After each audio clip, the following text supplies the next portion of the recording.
I'd like to start by welcoming our audience to this exclusive webinar, co-hosted by Team Bahrain Victorious and Neversecond, entitled Fueling for a Mountain Stage at the Tour de France. My name is Bill Armstrong, and I'm the CEO at Neversecond. I'd like to start by, first of all, thanking and introducing our audience to our fantastic team of panelists for this exclusive webinar, many of whom are joining us directly from the tour. We have today with us Mr. Marcel Hessling, head nutritionist for Team Bahrain Victorious. We also have head chef Alex Rosic and Team Monsieur Rock Novak. We're also extremely fortunate today to have with us Wout Pels from the team, and thank you all so much for being here. We really appreciate it. One of our goals at Neversecond is to give everyday athletes access to premium products and high quality guidance, and to share a lot of the learnings from top level teams and professional athletes. Today's exclusive discussion will focus on how a top world tour team like Team Bahrain Victorious prepares for and executes on a plan for intense mountain stages of a grand tour. The first portion will focus primarily on discussion between the panelists, but of course we'd love to hear from you. If you have any questions during the session, please feel free to enter them into the Q&A, and we'll make every attempt to answer any questions you have during the second half of the webinar.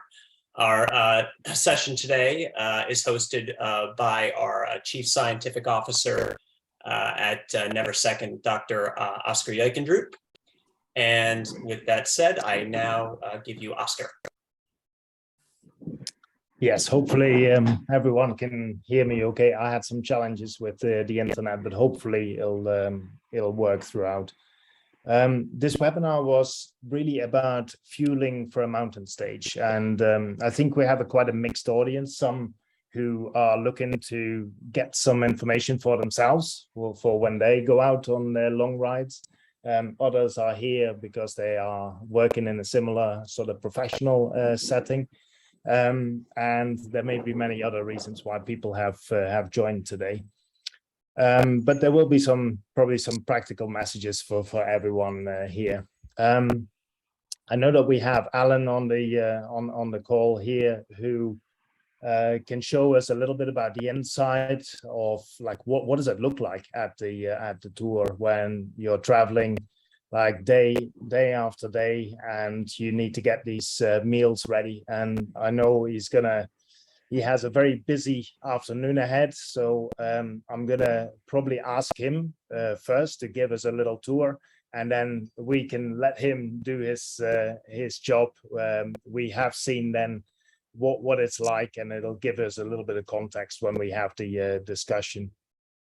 So after that, what I want to do is maybe give a little bit of a background, a little bit of a science background about what it is to ride a mountain stage, and then very quickly we'll move to I'll head over to Marcel to explain to us, how does this actually work? When do you start planning, and what does it take to make sure that the right fuels get into the riders at the right times? So Alan, if you're there, maybe we'll start with you, so you can get back working as soon as possible. I don't know if you can turn on your video and show us what it's like. Yeah. Hello to everybody. Perfect. Here. Hi, Alan. How are you? Hi to everybody. It's really an honor to be a part of this live meeting and webinar and represent my team here. That's nice. So, if you are for, we can start with my part. Okay. Go for it. I will show you. Okay, I will show you now. So this is my working space on the races. This is the kitchen truck from the Team Bahrain Victorious. when I showing you a kitchen truck, I will tell you about little bit about my job. So the chef is probably the one who starts first working in one race day. I wake up and coming in the kitchen truck around 6 in the morning. Then I start with preparing breakfast and also recovery post-race meals, which is very important after a race. You know, the riders need to do a quick recovery. So this is one meal they get in the bus, and that is something they take in the bus, and that is the meal before dinner, before massage, before everything. Now we're entering in the first area in kitchen truck. You notice here a coffee machine, which is important part of the life of one professional rider. In the morning when they enter in the kitchen truck, first they do the coffee here. And I can tell you they are really artists in coffee making. like a real barman. Marcel know that we all tried the coffee from our riders. And then we enter to our dining room, the most important part of our kitchen truck. And here is probably during the one race day after a race, the only place where the rider enjoy 1 hour and a half and have an opportunity to relax a little bit after everything. So this is the dining room. On the table we have all products what riders prefer and like.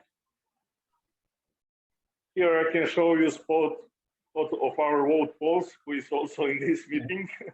He always sit in this post. after dining room, we entering in my kingdom. This is our kitchen truck kitchen. Wow. So here is the place when I spend a lot of time preparing meals for riders, post-race meals, and everything. The kitchen is really professional, and also the kitchen truck is very big. Its trailer is 70 meters long, the biggest kitchen truck in the world tour.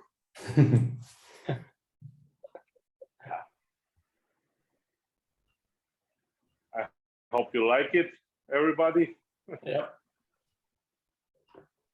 So the job of one chef in world tour, like everybody who works in high-level professional sport, is nice. And from one side, from other side, a lot of job, you know, but that is working in the top-level sport. We have privileges, and the other side you have sacrifices, but everybody, also the riders here, everybody work very hard.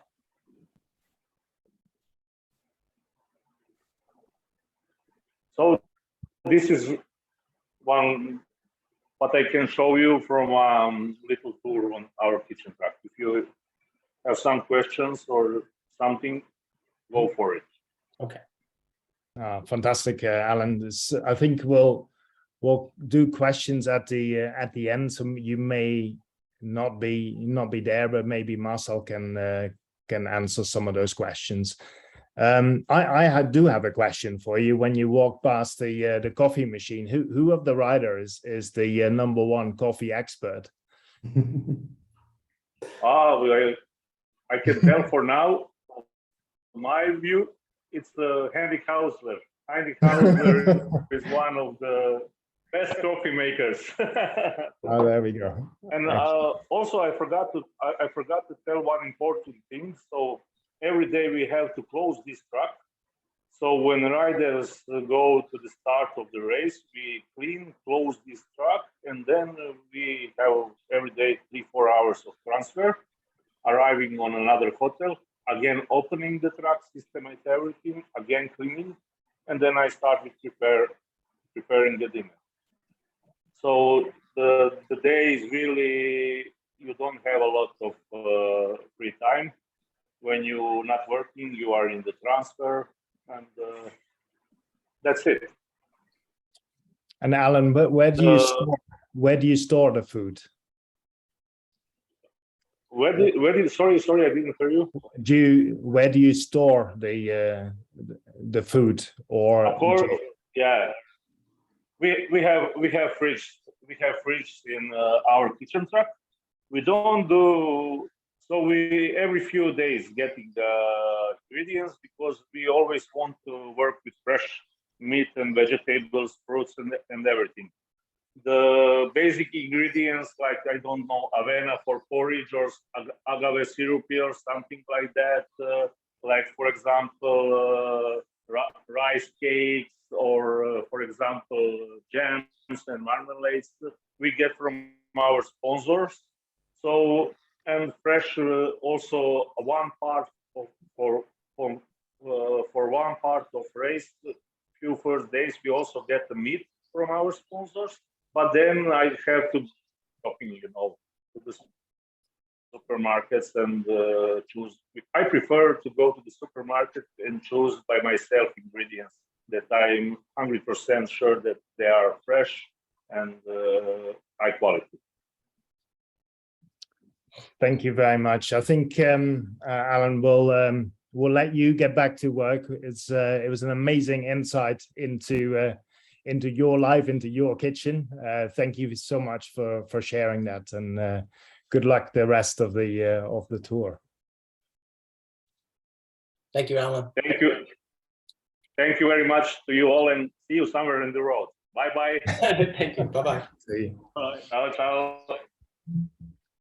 So now I want to turn to sort of what does it take, like riding a mountain stage, or a number of mountain stages. So and it's very nice that we have Wout Poels, of course, on the on this call, and there's no one better to ask this question than him. He'd been riding in the polka dot jersey, leading the mountain classification in the Tour de France. So if he can't tell us what it's like, then I don't know who can.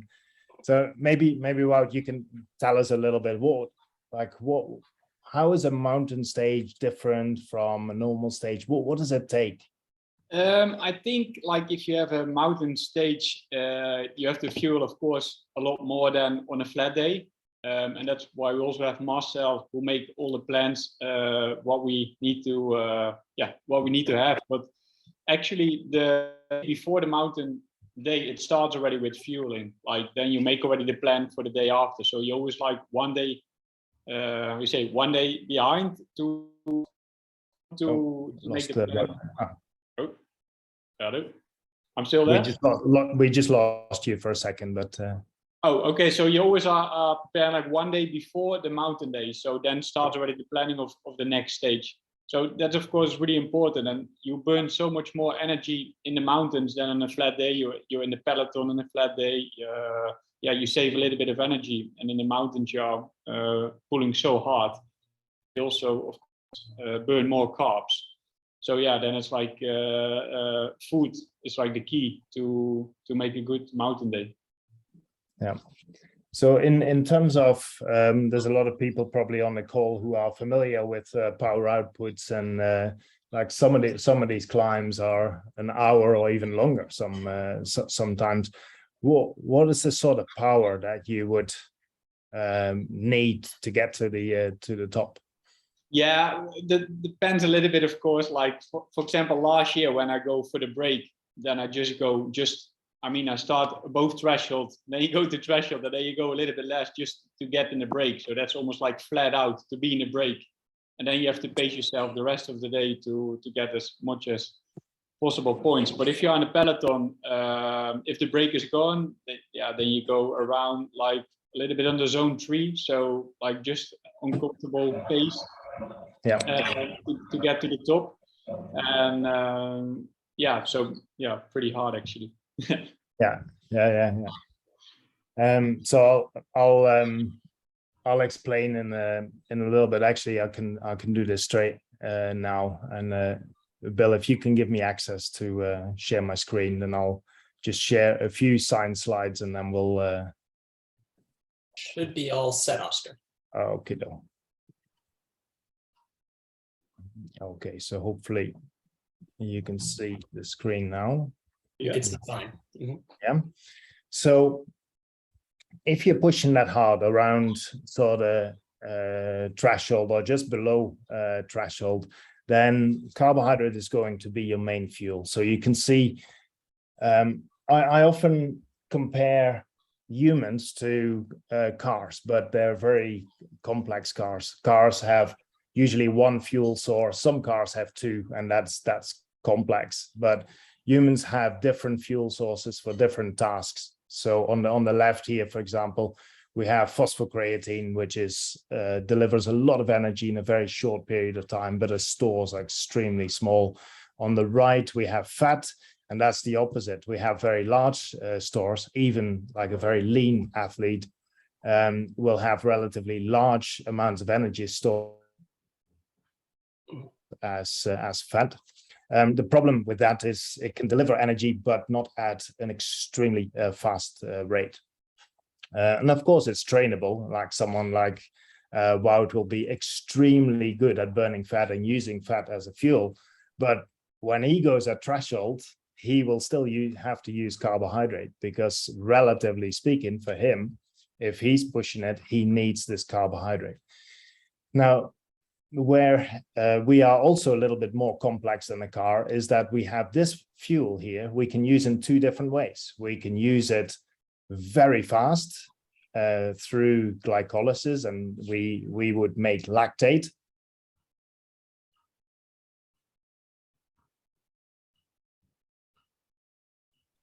Of energy in a short period of time. That would be above threshold. But we would also use enormous amounts of carbohydrate very quickly. We can also burn the carbohydrate. That is a little bit slower, but still provides a lot of energy.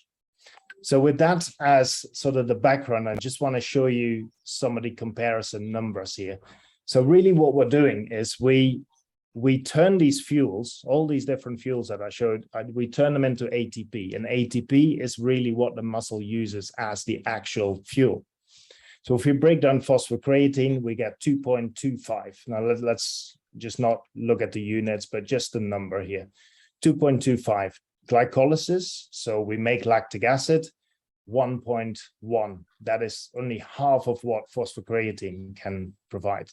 Then about half of that is when we use glycogen. Glycogen is a super efficient energy store that is stored in our muscle.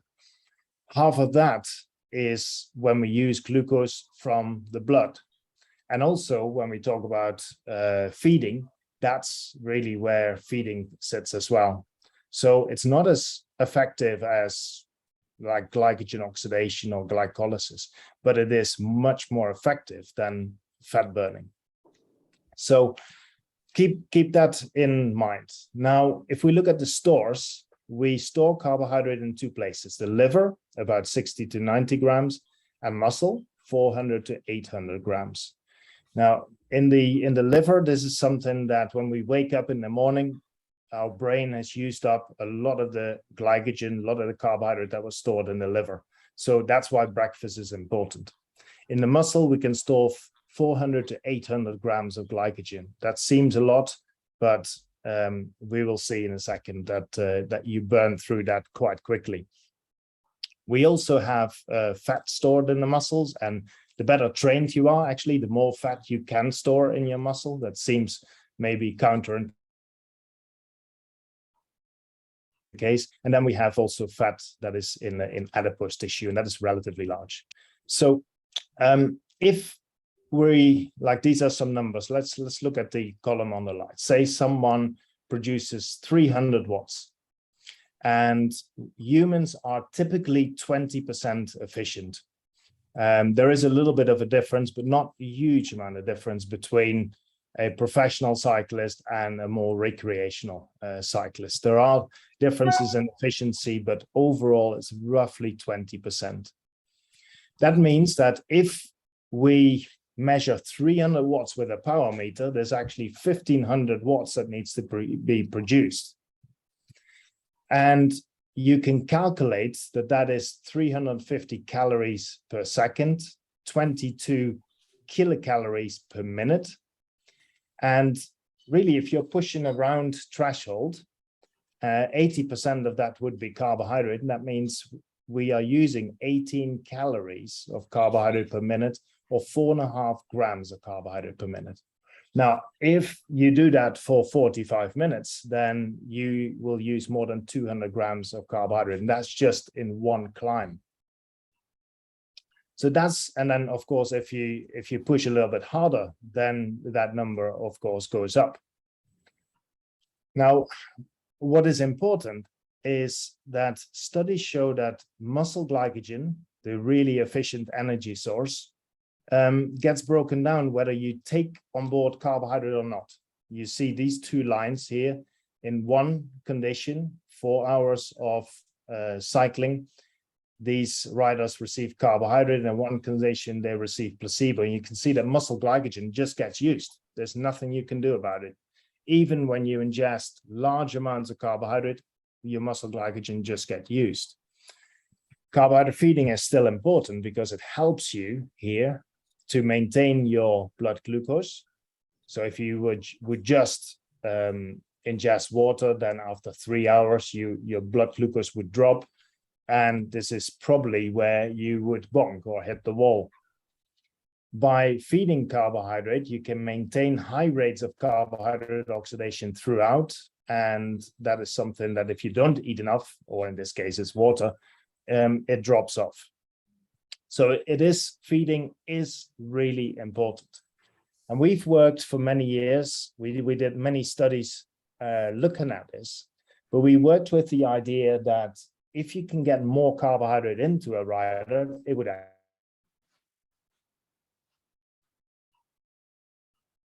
One example from a study that we did at Ironman Hawaii, where that seems to be confirmed.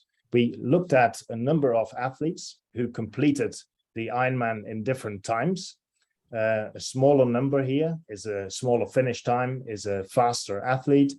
And you can see that the higher the carbohydrate intake, the faster the athletes, or maybe it's the other way around, the faster athletes just have higher intakes. But it's a really interesting correlation. We've also seen this in other studies.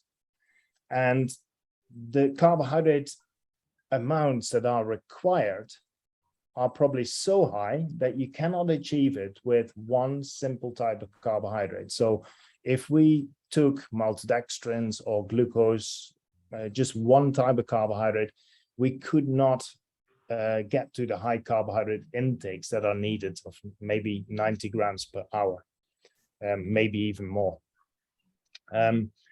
If you do that, and I'm not going to talk about the science behind this here, but if you combine glucose and fructose, you can actually deliver more carbohydrate into the body.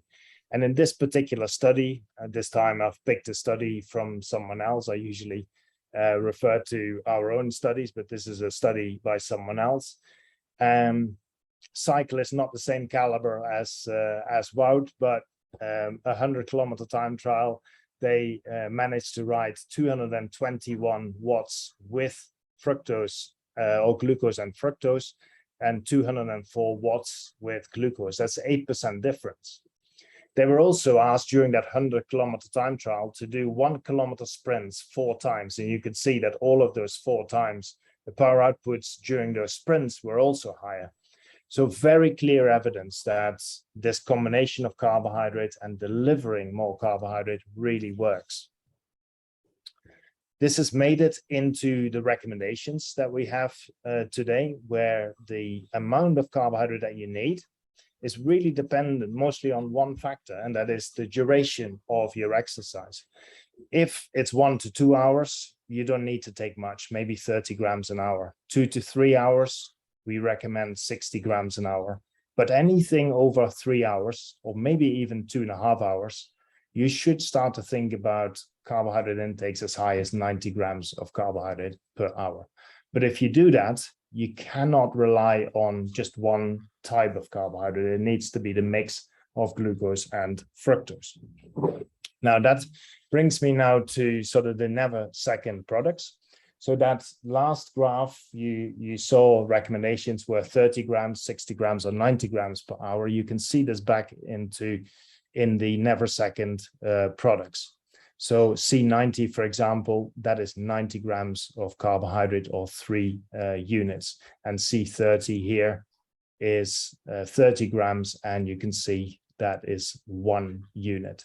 So all of the products will have 30, 60, or 90 grams of carbohydrate, and that makes it really easy to add them up even when you're riding up a mountain. It makes doing the calculations a lot easier. The mix of carbohydrate has a number of advantages. I showed you the effect on performance, so improved performance or delayed onset of fatigue. We have also shown that it improves carbohydrate delivery, which is the cause of the improved performance.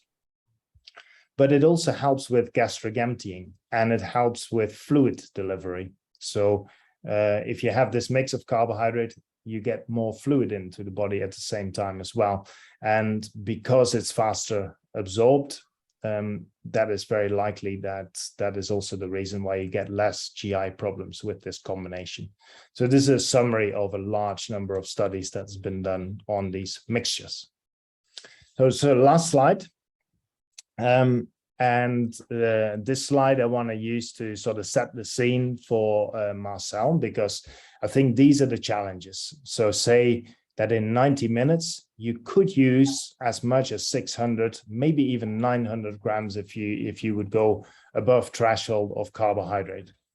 So enormous amounts of carbohydrate that you use. You store carbohydrate in the muscle, 400 to 800 grams, in the liver, 60 to 90 grams. And then, of course, you could, like through absorption, get more carbohydrate into your body. And usually this is about 30 to 90 grams of carbohydrate per hour.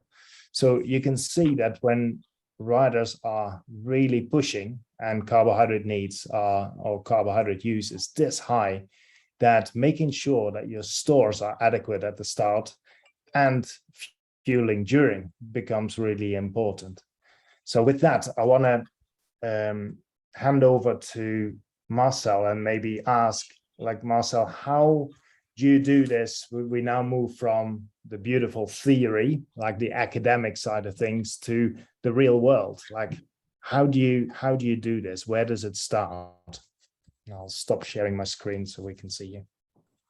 Yeah, what we do, we have a couple of many meal moments during the day, and what Wout already said, we start already calculating or planning the meals from the moment that the riders finish the race till the next day, and then we gonna calculate, okay, how many carbs we want to include in all the meals, and then we're gonna spread it over the 24 hours, and we're gonna check, okay, what is the based on the experience that we have with the riders, what amounts can they handle, and we try to complete that total amount of number of carbs during the 24 hours.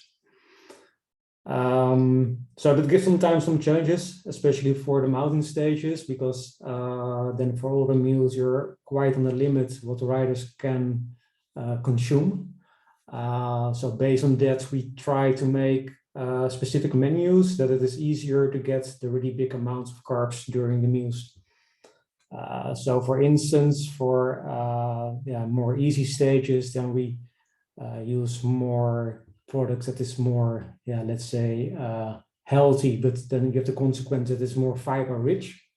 That gives a bigger volume. You have less appetite. So for the mountain stages, we want to avoid that, and we can increase the amount of carbs in all the meals. So we choose for the fiber arm products, like for instance, white rice in the meals. Ellen creates really nice desserts for the riders in the meals to get the number really high. So we make different menu plans for different kind of stages. So it depends on the day how we manage that.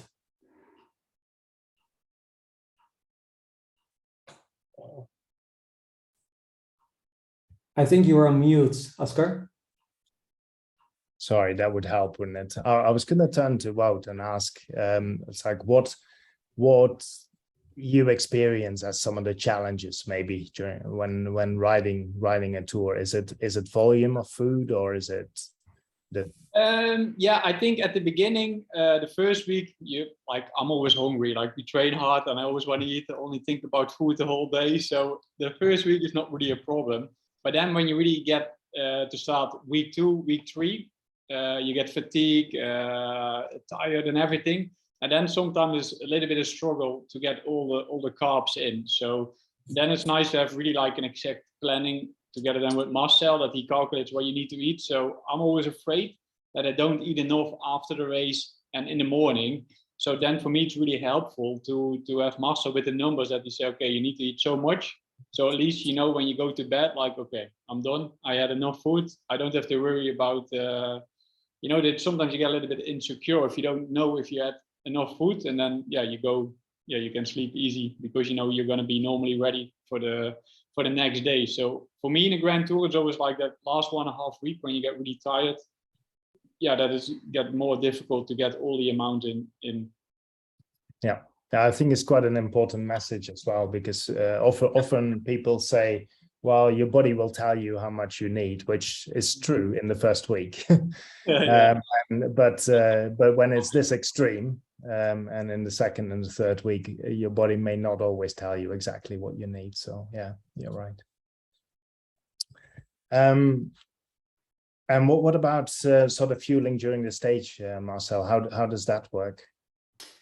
Yeah, for the stage, we always make a detailed plan. We're also gonna share it also with the whole team. So so we create a plan for the riders with an advice how many carbs to consume per hour. So that is based on our expectations, and also with some guidelines when the situation will be different in the race, what they need to do to adjust it in the right way. Because sometimes you have an expectation that it will be an easy stage, and then it will be the opposite. So then they need to know, okay, how do I need to adjust my intake to get the right amount of carbs per hour? And beside that, we use also the sheets that we share with the team, also for the staff, to give them the guidelines what they need to prepare for that stage. And we have also Novak in the webinar here, and maybe it's nice to hear from his side how we organize the food during the stages, like a day as today. Yeah, hello also from my side.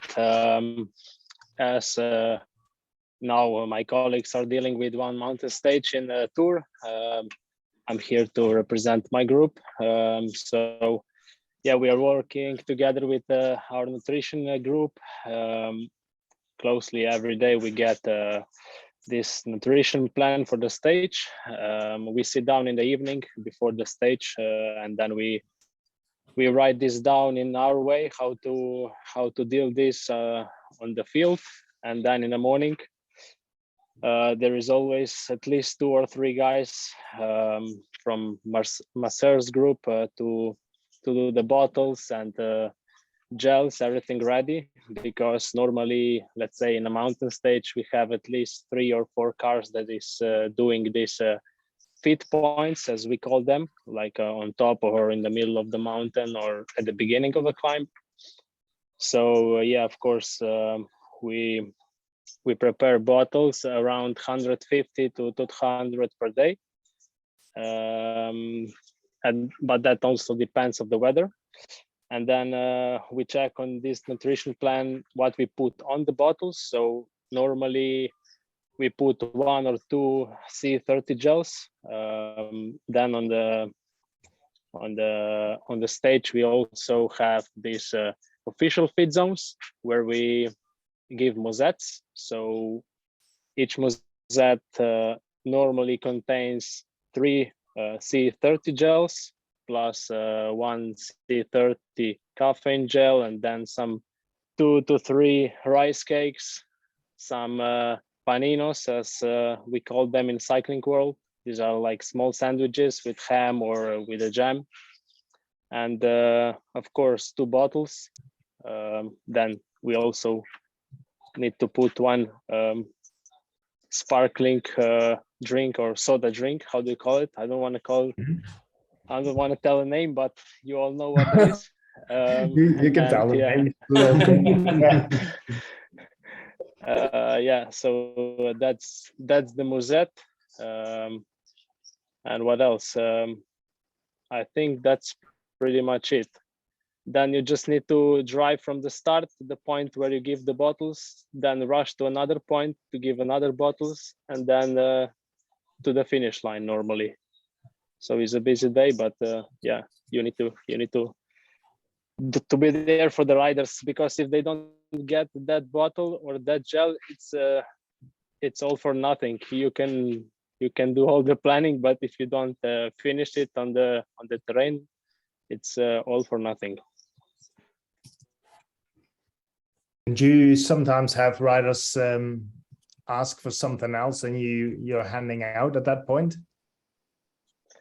Yeah, we try to avoid that, because with everything in a head, these are the most stressful situation when you have like 6 bottles or 7 bottles of one thing that you planned, and there is one guy calling, "Oh, water, please." That's why our strategy works like we try to have 2 guys, so at least we have C30 drink and then water, so we avoid that problems with last moment changes. Yeah, because water is definitely better to throw over your head than the C30. So yeah.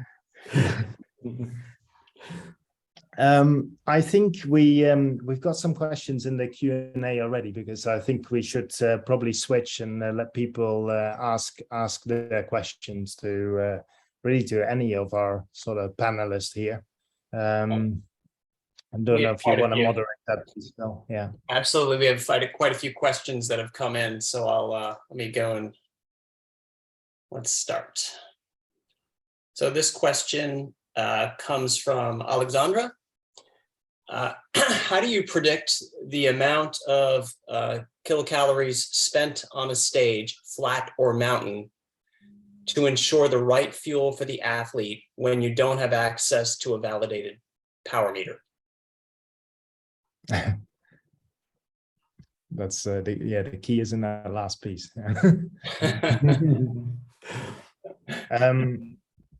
Yeah, I can take that one, or otherwise Marcel can try. But yeah, so if you don't have a power meter, it's actually very difficult to be precise.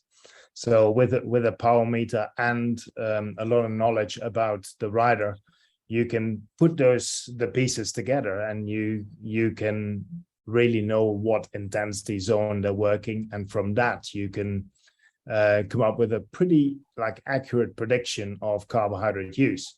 But if you don't have that, you are guessing, and then it's essentially asking what is the intensity to someone. And that, of course, if you just ask what's the intensity, then the answer you'll get is not as accurate. Someone may say to you, "Oh, it's around threshold," and that will give you some idea. But actually, what is important here is the absolute intensities, actually the watts that are being produced. So if you ask that question at the end of a very long ride, for example, or if it's a run at the end of a very long run, where maybe the power output is a lot lower, it will feel much harder, and they may perceive it as, "Oh, this is threshold," but it's actually much below that. So if you don't have the tools to measure the intensity, it does become very tricky and very difficult. Yeah, I mean, some people use heart rate as an estimate, but that's also not. Heart rate is more reflects probably a little bit more how you feel. It is also influenced by a lot of other factors like heat. Whereas power that doesn't lie. That's actually what you're producing. That's actually what you're using in terms of energy. Hey, thank you, Oscar. Thanks for the explanation. Another question came in from Daniel. Daniel asks, do you encounter declining absorption ability over the course of a grand tour? Do you address gut integrity, say via glutamine, adaptogens, beta-glucans, etc.? Do you want to take that one, Marcel? Or I didn't hear that question in the beginning really good. So let me repeat it again. Do you encounter declining absorption ability over the course of a grand tour? I guess that's part A. And then do you address gut integrity, say via glutamine, adaptogens, beta-glucans, etc.? if I understand the question right, I see no big issues with absorption during the races. Since we use also new products, like we started with Neversecond also. We almost never have issues during the races, and we almost have no issues with riders at all during the stages. Sometimes we have, but that is very, very little. Oscar, do you have anything you want to add? Yeah, I think like one of the of course there's a group of athletes that is very used to taking on board carbohydrate, and they do it many days of their lives, so they're very trained in that aspect as well. And that's not true in all sports, and especially if you go to running or ultra running, where runners do most of their training without carbohydrate, and then they go to an important race and suddenly they start to take gels. And then usually, you will experience that after like taking a few hours gels, that in the third, fourth, fifth hour, that becomes a problem. But these riders do this so many days of the year that they are very trained in that aspect. I can also try to answer the other part of the question is are there any sort of supplements that can help with sort of gut integrity? And I'm not sure that we really have a lot of evidence that we can. In clinical situations, there's quite a lot of evidence, but in in the sporting context, I'm not sure that that it would help. There are a few studies maybe with probiotics, but I'm definitely not convinced that will really move the needle. Let's put it that way. Fair enough. Thanks so much. Another good question: are the riders consuming all liquid carbs during the stages, or do they consume solids? And if yes, what are the solids? A good question. Marcel, I guess it's best. Yeah, we make a combination of solids and liquid foods. Normally we start with more the solid foods in the beginning of the stage. Mostly that's a combination of rice cakes. They are prepared by our masseurs. So we have different kind of recipes, and they prepare the rice cake before the stage, and the riders can take at the start some rice cakes, and during the first part of the stage we will they can use them, and also in the feedback there are a couple of rice cakes, but normally then we switch more to the liquid carbs, and then it's mostly a combination of the C30 drink, the gels, the C30 gels, and when it's getting more intense, then we switch more to the C90 and gels, based on the intensity of the stage. Thank you, Marcel. Next maybe question. Wout can explain also. It might be good to hear from Wout too.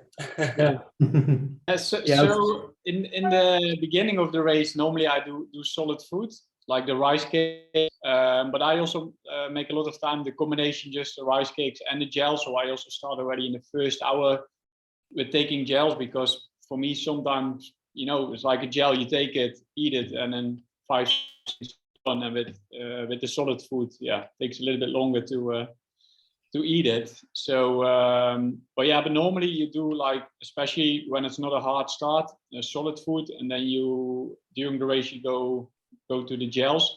But for example, if you have a start uphill, then I go straight away to the gels, or like I start even with a C90 that you can cover the first hour with one bottle.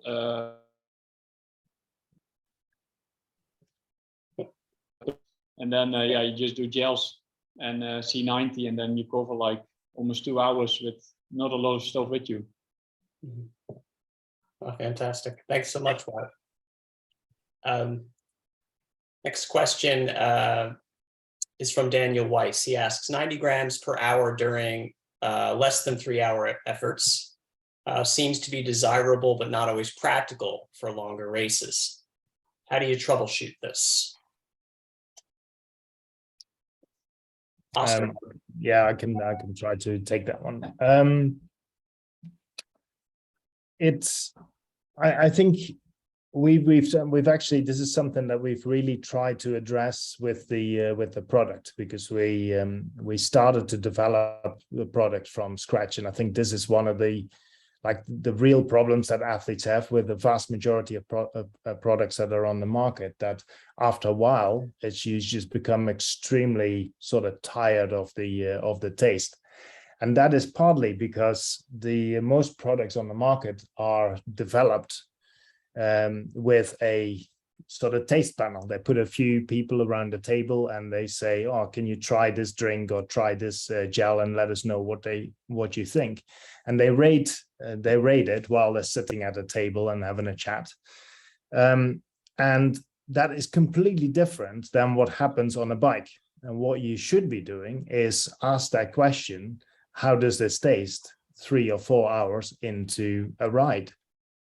And that's sort of what we try to do, because we know that taste perception changes over time and changes during exercise. It changes quite a bit, actually. So something that tastes quite nice at rest is incredibly sweet after 4 hours of exercise. So that's one thing that we try to do with all the Neversecond products. They're super mild in taste, which is challenging because some of the products have 90 grams of carbohydrate in a serving. So it's very challenging, but for that amount of carbohydrate, it'll be very mild in terms of the taste profile. There are maybe other ways as well, and that is mixing different flavors. You can also mix sort of the different products, because at the end of the day, you need to get to your 90 grams an hour. But how you do that is purely up to you. It doesn't always have to be the exact same product. Sometimes it's the practicalities of the situation that, yeah, just make it really difficult. You can't in all situations carry enormous amounts of food with you. And a lot of triathletes, for example, they're on the bike maybe 5-6 hours. And what a lot of them do is they put like all of the carbohydrate they need for the 5-6 hours in one bottle, which is like the equivalent of, so putting 14-15 gels in one bottle. And then, of course, you can't mix flavors so much. So that is a practical limitation. They can't just put all like different flavors in their pockets. But in a lot of, like in cycling, it is much easier to mix things up a little bit more. Well, thank you, Oscar. This question comes in anonymously. Can you provide some examples of meals that the riders are eating for dinner and breakfast? Or is it individualized for riders, or is there kind of a one-size-fits-all in terms of the meal planning? We create one menu for the whole group, and we're gonna give an advice to the riders how much they can consume. So yeah, mostly the chef is making high carb dishes, so that can be pasta or risotto.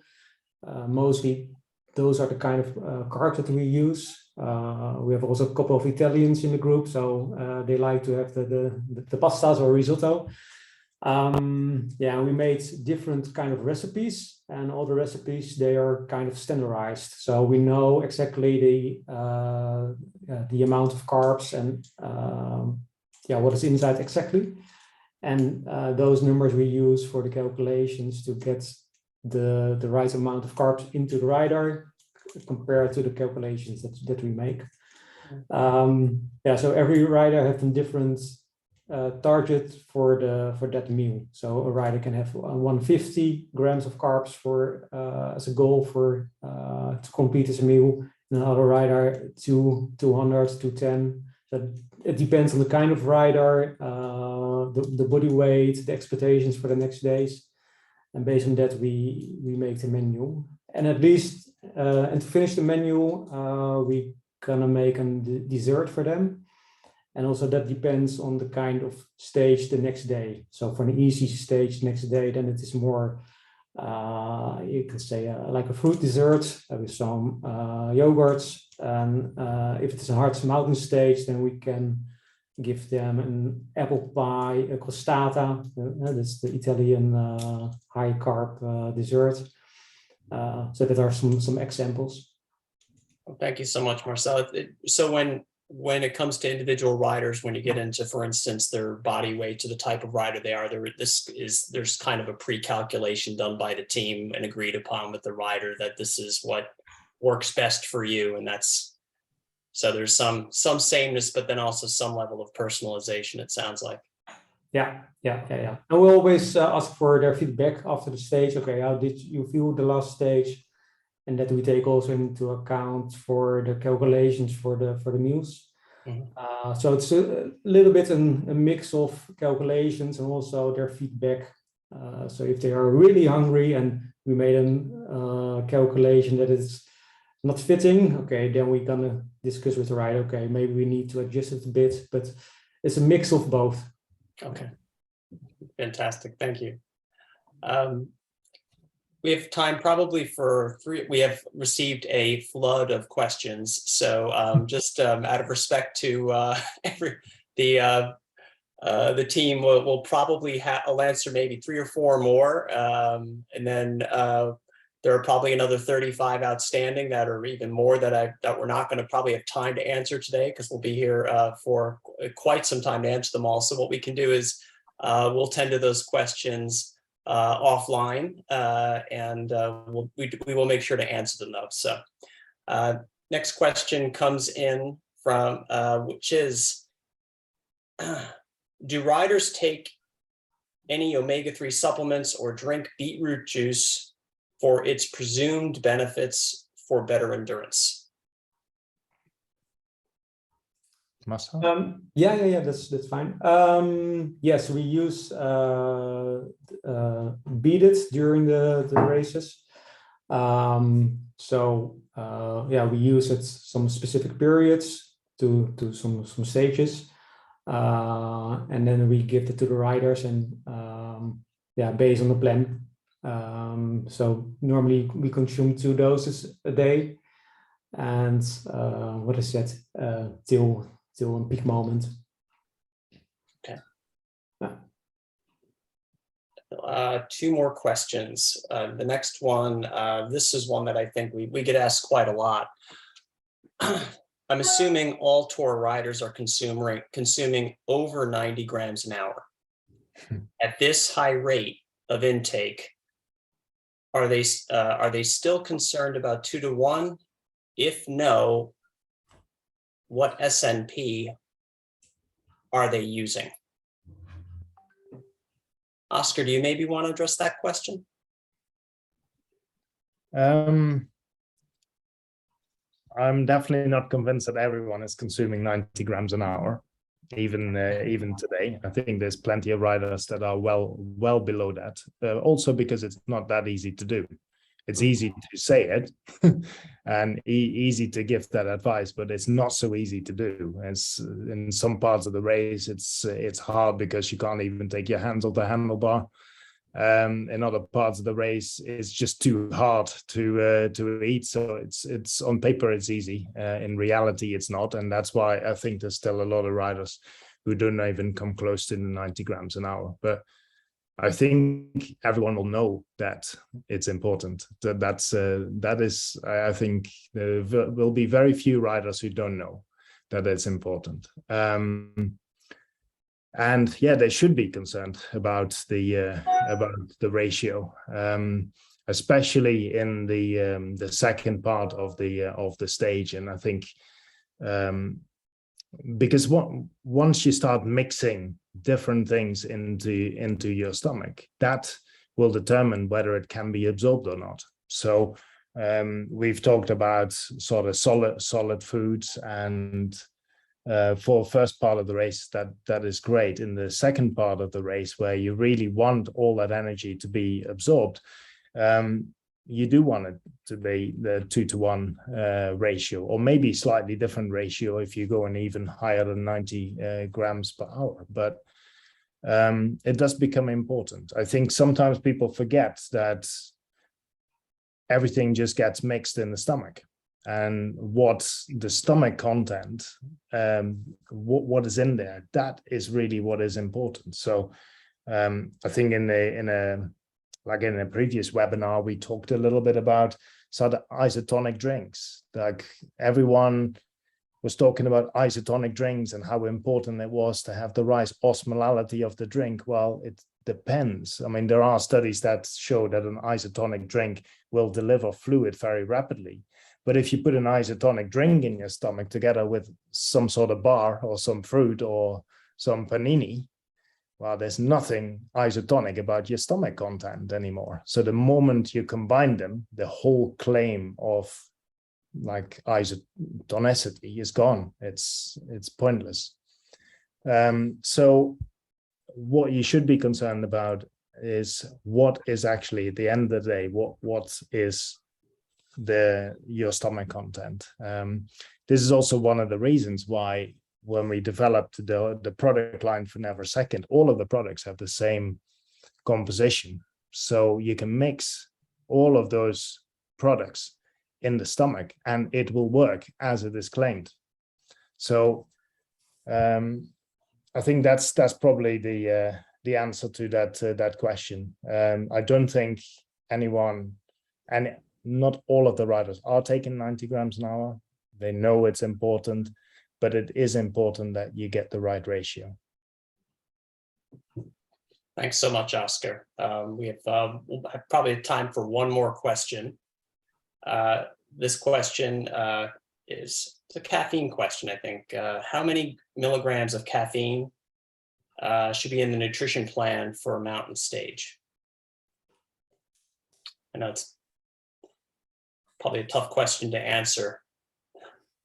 Yeah, because it is very individual, and it's depending on the kind of stage, the goal that you have, and also the preference of the rider.